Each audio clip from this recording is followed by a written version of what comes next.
lot of interaction because we're here with a group of managers who do not work together every day, but with this training program, so we are meeting in the same room and discussing about the future of the organization, the problems that we're facing and how we can innovate.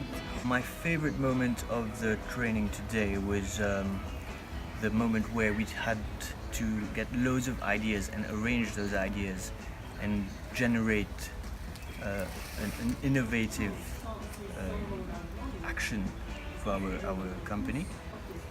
Why it was very interesting to me is because I feel I've always got ideas floating around, but getting a way, a tool to arrange those ideas, bouncing them off other people, having their ideas, maybe improving yours, and having all that arranged and finding a fil conducteur, and I found that very interesting.